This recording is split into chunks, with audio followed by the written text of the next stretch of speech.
Apple কোম্পানির founder Steve jobs এবং Steve ওয়াজনিকের সম্পর্কে তো আপনারা সবাই জানেন, কিন্তু আপনি কি জানেন অ্যাপেল কোম্পানির তৃতীয় একটি ফাউন্ডার ছিল যাকে এই পৃথিবীর সবথেকে আনলাকি মানুষ বলা হয়, আর ওনার নাম হলো রোনাল্ড হোয়েন, যিনি অ্যাপেল কোম্পানিতে সবার আগে ইনভেস্টমেন্ট করেছিলেন।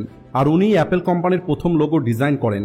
যখন অ্যাপেল কোম্পানি আর্লি স্টেজে ছিল তখন জবস এবং ওয়াজনিক এমন একটি মানুষ খুঁজছিল যার কাছে প্রপার বিজনেস নলেজ আছে আর তাদের বিজনেসের গ্রোথে তাদেরকে সাহায্য করবে। আর এরপরে তারা খুঁজে পায় এই রোনাল্ড হোয়েনকে। 1976 সালে রোনাল্ড অ্যাপেল কোম্পানির 10% শেয়ার নিয়ে নিজের কাজ শুরু করেন, কিন্তু ধীরে ধীরে ওনার মনে হয় জবস এবং ওয়াজনিক এই বিজনেসটাকে বেশি দিন পর্যন্ত চালাতে পারবে না আর এই কোম্পানি খুব দ্রুত ডুবে যাবে। আর এই কারণেই মাত্র 12 দিন পরেই উনি ওনার 10% শেয়ারকে $800 বিক্রি করে দেন। বর্তমানে $1 মূল্য হলো 86 থেকে 87 টাকা। আর যদি এটা টোটাল করা হয় তাহলে মাত্র 68,000 টাকাতে উনি কোম্পানির 10% শেয়ার বিক্রি করে দেন।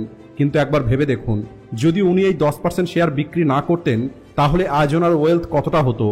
দেখুন, আজকের তারিখে অ্যাপেল কোম্পানির ভ্যালুয়েশন হলো প্রায় $3 ট্রিলিয়ন, আর এর মধ্যে 10% হলো $300 বিলিয়ন, অর্থাৎ ভারতীয় টাকায় 25 লক্ষ কোটি টাকা। অর্থাৎ এই সময় উনি এই পৃথিবীর সবথেকে ধনী মানুষদের মধ্যে একজন হতেন, কিন্তু ভাগ্য ওনার সঙ্গে ছিল না। কিন্তু নোবেল রবিকান্ত বলেন, আপনার ধনী হবার জন্য সবসময় ভাগ্যের প্রয়োজন নেই, বরং আপনাকে মনোযোগ দিতে হবে ফিউচার অপরচুনিটিজের দিকে এবং ওয়েলথ বিল্ডিংয়ের দিকে। নোবেল রবিকান্ত বলেন, যদি আপনি আমার কাছে থেকে আমার সমস্ত সম্পদ নিয়ে নেন আর আমাকে যদি ইংলিশে কথা বলা কোনো কান্ট্রিতে ছেড়ে দেন, তাহলে আমি মাত্র 5 বছরের মধ্যেই ওই পজিশনে চলে আসব যে পজিশনে আজ আমি আছি। নোবেল রবিকান্ত মানুষের চোখে তখন আসেন যখন টুইটারে উনি একটি টুইট করেন, যেটা হলো how to get rich without getting lucky. আর 2018 সালে করা এই টুইটটা টুইটারে সুনামি নিয়ে আসে, যার পরে নোবেল রবিকান্তকে one of the clearest thinker উপাধি দেওয়া হয়। আর আজ মিস্টার নোবেল রবিকান্তের ওয়েলথ হলো $65 মিলিয়ন। আর আজ উনি এঞ্জেল লিস্ট কোম্পানির সিইও এবং ফাউন্ডার। আসলে এই টুইটের সাহায্যে নোবেল রবিকান্ত এই পৃথিবীতে ফাইন্যান্সিয়াল লিটারেসি নিয়ে আসতে চেয়েছিলেন। আর উনি মানুষদেরকে এটা বলতে চেয়েছিলেন যে আপনার ধনী হওয়াতে আপনার কোনো লাখ কাজ করে না, বরং আপনার লার্নিং, আপনার পরিশ্রম এবং আপনার স্কিলের সাহায্যে আপনি ধনী হতে পারবেন। নোবেল বলেন, মানুষ আজ টাকা এই কারণে রোজগার করতে চায় কারণ তারা তাদের শখ পূর্ণ করতে চায়। যদিও টাকা রোজগার করার উদ্দেশ্য আপনার এটা হতে হবে যে আপনি ওয়েলথ ক্রিয়েট করতে চান। আর ওনার এই থট নিয়ে যখন উনি একটি পডকাস্টে যান তখন উনি সেখানে বিং রিচ এবং ফাইন্যান্সিয়াল ফ্রিডমের সঠিক অর্থটা বোঝান।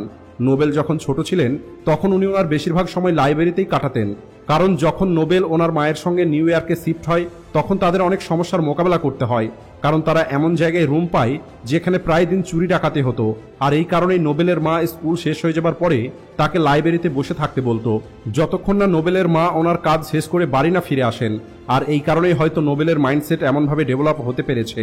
নোবেল বলেন, আমি 10,000 বই পড়ে জ্ঞানী হতে চাই না, বরং আমি কেবলমাত্র 10টা বই পড়ব আর ওই 10টা বইকে বারবার পড়ব যতক্ষণ না আমার প্রতিটা জিনিস ক্লিয়ার না হয়ে যায়। আর এই প্যাটার্নের কারণেই নোবেল মাত্র 25 বছর বয়সেই ফাইন্যান্সিয়ালি স্টেবল হয়ে যায়। আর 27 বছর বয়সে যেখানে একটি মানুষের মধ্যে এই ক্লিয়ারিটিটাই থাকে না যে সে তার জীবনে কি করতে চায়, সেখানে নোবেল রবিকান্ত নিজের একটি স্টার্ট আপ এঞ্জেল লিস্টেড শুরু করেন। আর কিভাবে নোবেল গরিবীকে দূর করে সফল মানুষ হয়েছেন সেই সব কিছুকে 5টি রুলসের মাধ্যমে শিখিয়েছেন, যা যে কোনো মানুষের বেটার ফাইন্যান্সিয়াল ফিউচারের জন্য অনেক বেশি প্রয়োজন। যার মধ্যে প্রথম রুলস হলো play a long term game with long term peoples. 2011 সালে শ্রী হার্ষা এবং নন্দন রেড্ডি দুইজনে মিলে ব্যান্ডেল নামের একটি ই কমার্স বিজনেস শুরু করেন, যেখানে তারা all over courier service provide করতেন। কিন্তু দুর্ভাগ্যজনকভাবে তাদের এই কাজটা বেশি দিন পর্যন্ত চলেনি। আর 2013 সালে তারা ডিসকভার করে যে ইন্ডিয়াতে কাস্টমার এবং রেস্টুরেন্টের মাঝে অনেক বড় একটি গ্যাপ আছে, যেটা জোম্যাটোর মতো একটি মার্কেট প্লেয়ার ইন্ডিয়ার অল্প কিছু জায়গাতে কভার করছে। এরপরে শ্রী হার্ষা এবং নন্দন চিন্তা করে এই গ্যাপটাকে দূর করা যাক আর একটি ফুড ডেলিভারি প্ল্যাটফর্ম স্টার্ট করা যাক। কিন্তু এই বিজনেসটা নিয়ে তাদের কাছে কোনো লং টার্ম ভিশন ছিল না। এই কারণে তারা অ্যাপ্রোচ করে রাহুল জেমিনিকে, আর রাহুল জেমিনি 1 বছরের মধ্যে একটি লং টার্ম ভিশন রেডি করেন। আর শুরু হয় সুইগি। শুরুর দিকে এরা নিজেই ডেলিভারি সার্ভিস দেওয়া শুরু করে, আর মানুষ যখন ভালো সার্ভিস পেতে শুরু করে তখন মানুষ এদের প্রশংসা করা শুরু করে। আর আজকের তারিখে সুইগি $1 বিলিয়ন কোম্পানি হয়ে গেছে। শ্রী হার্ষা এবং নন্দন রেড্ডি রাহুলের কাছে আজও গ্রেটফুল যে তাদেরকে লং টার্ম ভিশন প্রোভাইড করে। অর্থাৎ বলতে চাইছি, যদি আপনি ফাইন্যান্সিয়ালি ফ্রি হতে চান এবং ধনী হতে চান তাহলে আপনাকে লং টার্ম ভিশন রাখতেই হবে আর সেটা লং টার্ম মানুষের সঙ্গে। কারণ যদি আমরা কোনো একটি কাজ এটা ভেবে করি যে সমস্ত কাজ আমি একাই করব আর সমস্ত প্রফিট কেবল আমিই পাবো, তাহলে আপনি কখনোই বড় কিছু করতে পারবেন না।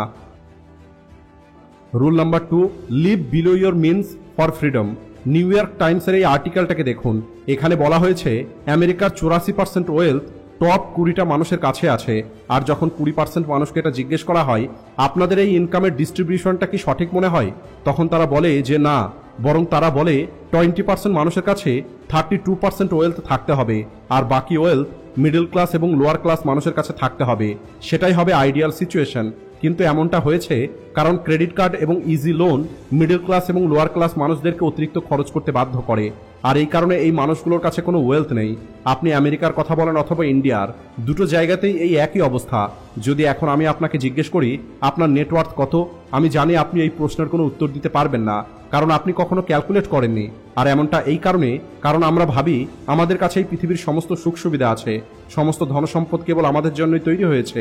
আর এই কারণেই প্রয়োজন না হওয়ার পরেও আমরা টাকা খরচ করতে থাকি আর ব্যাংক এবং ক্রেডিট কার্ড কোম্পানিদেরকে আমরা ইএমআই দিতে থাকি। আপনার ফাইন্যান্সিয়াল ফ্রিডমের রাস্তাতে যদি কোনো সব থেকে বড় রোড ব্লক থাকে তাহলে সেটা হলো এটাই।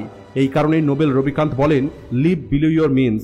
আর এটা তখনই সম্ভব হবে যখন আপনি একটি প্রপার বাজেট ফলো করবেন, আপনার এক্সপেন্সকে ট্র্যাক করবেন আর আপনি আপনার আননেসেসারি খরচগুলোকে কাট করবেন। Rule number 3, give people what they want and earn more. আমাদের মধ্যে বেশিরভাগ মানুষ কেবল একটি উপায়ে টাকা রোজগার করতে জানে, অথবা আমরা সবসময় সেই সার্ভিসটাই দিয়ে থাকি যে সার্ভিসটাকে আমরা সঠিক মনে করি, কিন্তু এমনটা সত্যি নয়। নোবেল বলেন যদি আপনি ধনী হতে চান তাহলে আপনাকে সেটা দিতে হবে যেটা মার্কেটে মানুষের প্রয়োজন। আর এর জন্য নোবেল আমাদের 3 স্টেপ প্যাটার্ন ফলো করতে বলেন। প্রথমত হলো ক্রিয়েট ভ্যালু। দেখুন আজকের তারিখে যদি আপনি পুরনো পদ্ধতি ফলো করেন তাহলে আপনি জীবনে কখনোই বড় হতে পারবেন না, কারণ আপনার জব আপনাকে আজ লাইফ টাইম সিকিউরিটি দিতে পারবে না।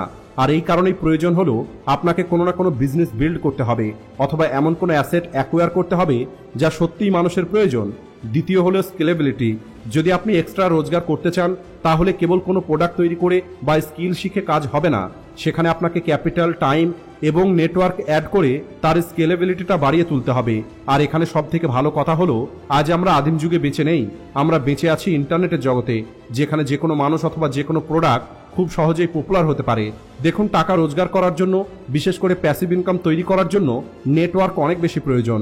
এর কারণ হলো your network is your network. তৃতীয় হলো প্যাসিভ ইনকাম। এই সব কিছু আপনাকে নিয়ে যাবে প্যাসিভ ইনকামের দিকে, যেখানে আপনি ফুল টাইম জব করতে থাকুন তারপরেও আপনার টাকা আসতে থাকবে। So give people what they want and earn more. Rule number 4, get leverage. অনেক মানুষ চিন্তা করে যে আমি এই কাজটা জানি, আমি এই স্কিলটা শিখে নিয়েছি আর এই কারণে আমাকে এই ফিল্ডে কেউ রিপ্লেস করতে পারবে না। আর দেখা যায় সেই মানুষগুলোকেই আজ ইন্টারনেট রিপ্লেস করে দিয়েছে। তাই আপনাকে লেভারেজকে সঠিকভাবে ব্যবহার করা জানতে হবে। লেভারেজের অর্থ হলো সিচুয়েশন এবং টাইমকে সঠিকভাবে ব্যবহার করে যেটা ট্রেন্ডিংয়ে চলছে তার মতো করে কাজ করা। লেভারেজের সাহায্যে আপনি আপনার একটি বিজনেস বিল্ড করতে পারেন, যার জন্য আপনাকে লেভারেজ অফ মানি ব্যবহার করা জানতে হবে, যার জন্য আপনি লোন নিতে পারেন অথবা আপনি অন্য মানুষের টাকা ব্যবহার করতে পারেন আর ওই টাকা দিয়ে আপনি একটি ওয়েবসাইট ডেভেলপ করতে পারেন।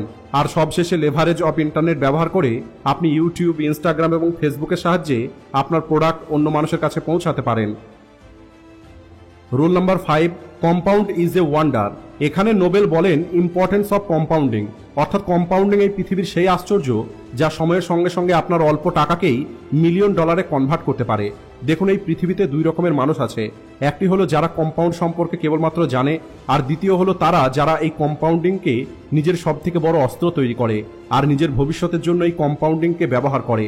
আর যে মানুষগুলো এই কম্পাউন্ড সম্পর্কে কেবলমাত্র জানে তারা নেগেটিভ কম্পাউন্ডিংয়ের মধ্যে ফেসে যায়।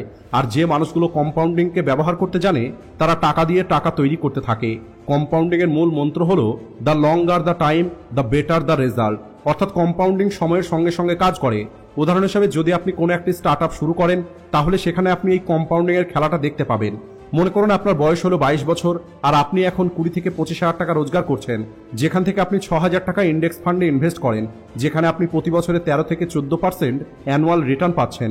তাহলে 10 বছর পরে আপনার 15 লক্ষ টাকার ওয়েলথ হয়ে যাবে।